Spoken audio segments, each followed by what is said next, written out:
Even holiday classics like It's a Wonderful Life have come under vicious scrutiny in our politically correct, Brave New World, with CNN openly questioning whether the beloved film is secretly sexist and should, therefore, be retired from American culture. CNN writer Carol Costello says she has cooled to classics like It's a Wonderful Life, lamenting that in a post-Harvey Weinstein world, she can never again watch that movie in the same way she did when she was a kid because she keeps wondering if it is inherently sexist.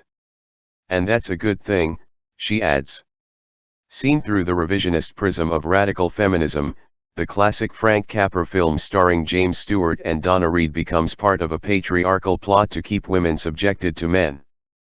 After all, if gorgeous, brilliant Mary had never met her George Bailey, she would have never ended up working in a library, Costello suggests.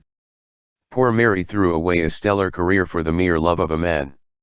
Those old-fashioned songs, plays and ballets, Costello says, can influence the way kids think about gender roles, and, therefore, maybe the whole lot should be thrown out in the name of a new, gender-neutral social engineering experiment.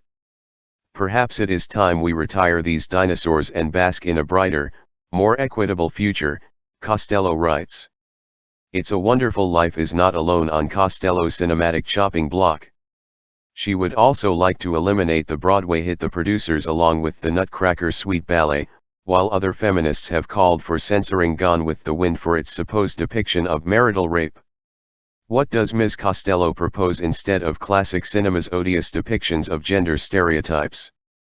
She envisions a world where women replace men as the lead roles in all action films and dramas, which would finally leave behind the fanciful notion that men have something meaningful to contribute to modern society. Costello's favorites include The Last Jedi, which features Rey, a smart, strong freedom fighter, Wonder Woman, which boasts a superhero who is compassionate, smart, and a kick-ass fighter, and Beauty and the Beast, whose leading lady, Belle, refuses to settle for a man who is not up to her standards.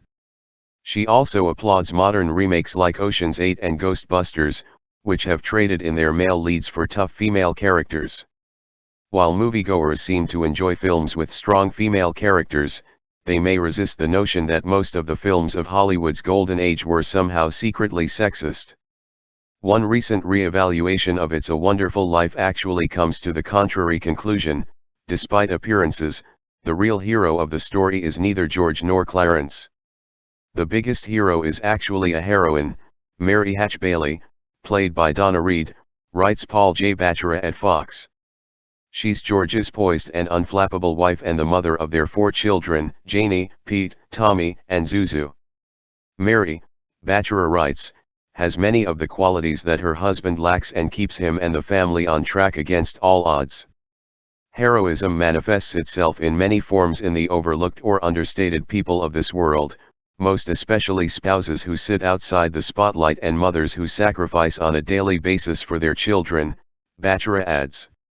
It is, no doubt, a pity that Ms. Costello and others of her ilk can no longer enjoy It's a Wonderful Life and other classic films, partly because of a two-dimensional understanding of heroism. The question is whether they have the right to ruin things for the millions who still do.